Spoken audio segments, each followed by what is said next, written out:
Okay, good morning class. We are going to discuss today the lesson 2 because we're already done discussing the lesson 1 yesterday. So lesson 2 is all about the code of ethics for professional teachers, relationship with the secondary and tertiary stakeholders. So first, I am going to talk about the teacher and the state. So the education of the child is not the sole responsibility of the school heads and teachers. In fact, school heads and teachers cannot do it by themselves. As the American proverb says, it takes a whole village to raise a child. So the Code of Ethics cites different groups of external stakeholders with whom schools and teachers have to relate and work for the education of the child. So these are the state, the community, and the parents. Secondary stakeholders indirectly receive the service. These are the learner's parents. Tertiary stakeholders are indirect but crucial participants in the process of children's education. These are the future employers, the government or the state and society in general. So now I am going to read the Article 2, the teacher and the state. Section 1. The schools are the nurseries of the citizens of the state. Each teacher is a trustee of the cultural and educational heritage of the nation and is under obligation to transmit to learners such heritage as well as to elevate national morality, promote national pride, cultivate love of country, instill allegiance to the Constitution and respect for all duty, constituted authorities, and promote obedience to the laws of the state. Section 3. In the interest of the state of the Filipino people as much as of its own, every teacher should be physically, mentally, and morally fit.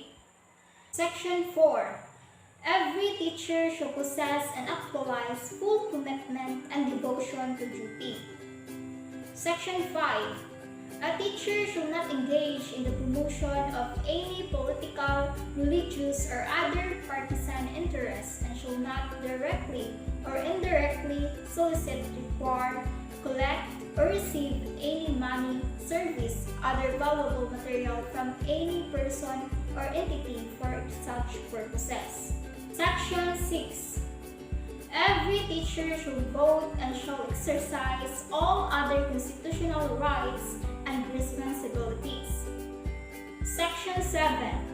A teacher shall not use his position or official authority of influence to coerce any other person to follow any political course of action.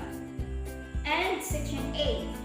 Every teacher shall enjoy academic freedom and shall have the privilege of sharing the product of his researches and investigations, provided that if the results are inimical to the declared policies of the state, they shall be drawn to the proper authorities for appropriate remedial action.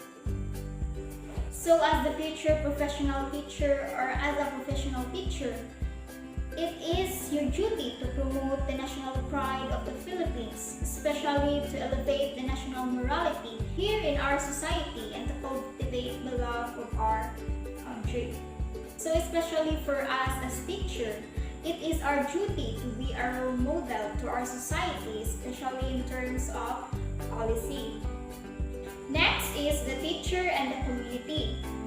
The teacher works in, for, and with the community. He or she rubs elbows with the leaders and members of the community like him or her, aspire for the development of the law. He or she works in a community with its own established customs and traditions which are sometimes different from the practices of the community where he or she belongs.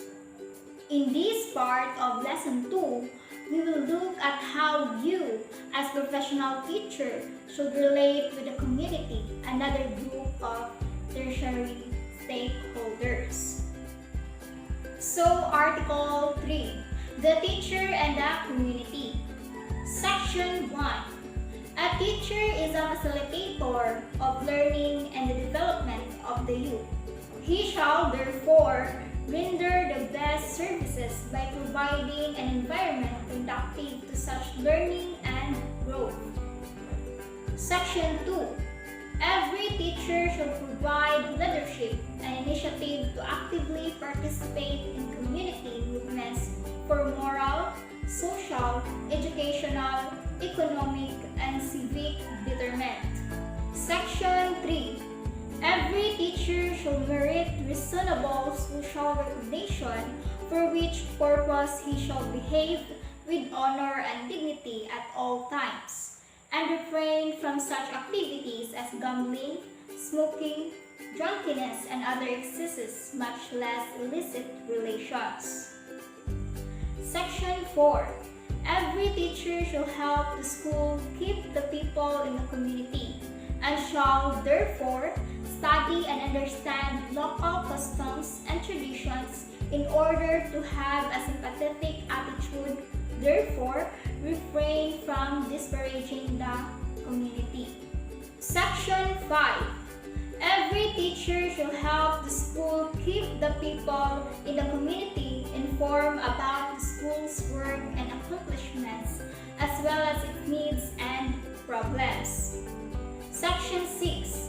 Every teacher is an intellectual leader in the community, especially in the barangay, and shall welcome the opportunity to provide such leadership when needed, to extend counseling services as appropriate, and so actively involved in matters affecting the welfare of the people. Section 7. Every teacher shall maintain harmonious and pleasant personal and official relations with other professionals, with government officials, and with the people individually or collectively. Section 8. A teacher possesses freedom to attend church and worship as appropriate, but shall not use his position and influence to proselyte others. As a professional teacher, he or she is a facilitator of learning by ensuring that he or she provides a favorable environment for learning. He or she acts as a leader by initiating and participating in community activities for the benefits of community members and the community as a whole. As a community leader, he or she deals with other professionals and community officials harmoniously and professionally. Because he or she wants to work with the community, he or she keeps people informed of developments in school. And then the last one is the teacher and the parents. So here is Article 10, the teachers and parents. Section 1. A teacher shall establish and maintain cordial relations with parents and shall conduct himself to merit their confidence and respect. Section 2.